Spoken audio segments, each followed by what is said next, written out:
Good day, everyone. First of all, let me introduce myself. I'm Marta Lopez from the National English Program in Basic Education. I have been part of this program since 2002 and currently teaching at the Eladio Zavala and Julián Ernesto Zamora Rivas elementary schools.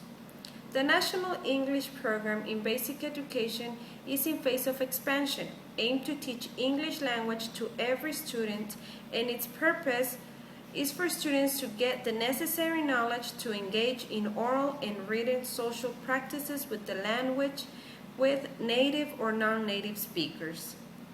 Many teachers question and face many difficulties in the process of teaching English, since most of the students are not able to communicate effectively in an oral form as they do within the learning context.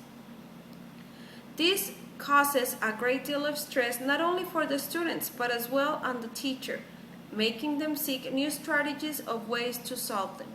That is the reason of conducting this research to improve communication skills of my English learners. As teachers, we need to be aware of the importance for learners to be able to communicate effectively outside the learning environment, promoting real-life-like situations within the learning context where learners get to have the opportunity to experience the real language outside the learning context.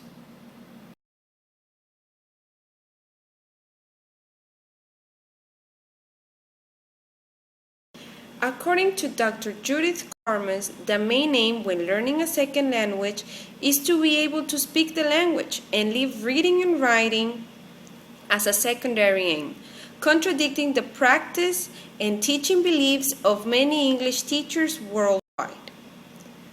While Joanna Baker and Heather Westrom also suggest that speaking activities may boost learning new vocabulary, grammar, or functional language, as well as providing the chance for learners to use the language that they are learning.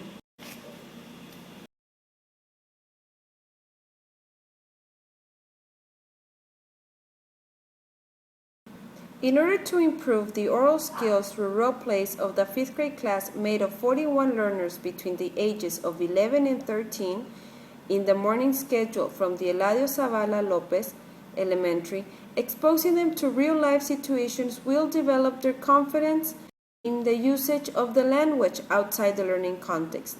Having activities that they will likely face, like going on a restaurant, buying groceries, talking about their interest, asking directions to get to a certain place, or just simply sharing ideas.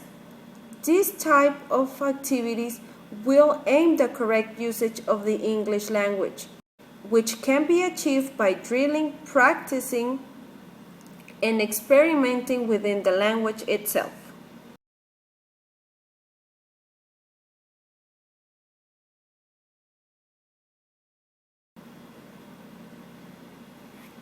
The functional national approach was used in this research since it characterizes in breaking down the global concept of language into units of analysis in terms of communicative situations in which they are used.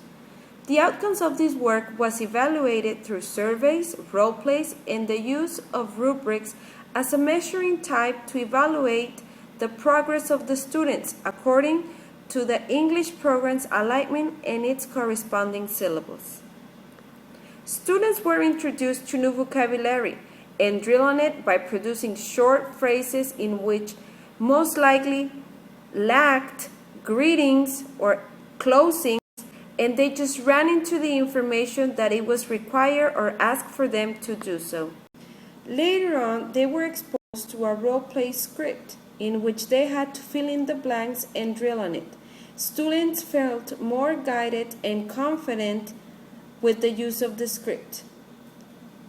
Later on, students were given a survey in which they had to identify the correct usage of vocabulary and the correct structure of questions or sentences in order to be able to communicate effectively. After analyzing the data provided and discussed with my validation group, we reached to the point that if students are kept in drilling the target language in situations in which they find it meaningful and useful, their oral skills will improve.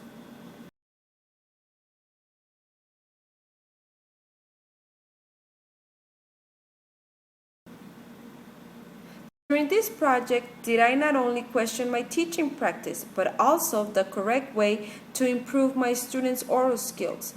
I gained a better understanding of it and realized that it takes time and work to fully improve our learning context by being aware of the necessities that arise. The use of role plays improved students' English language oral skills, and it also gave me a glance of the importance of using real-life situations within the learning context. This project provided me with the wider view of not only the teaching practice and techniques, but also the courage needed to begin to do something to improve our teaching and learning processes, acknowledging that we must be aware of our role as teachers, facilitators, and even learners by triggering our students' interest in developing their oral skills by exposing them to real life-like situations.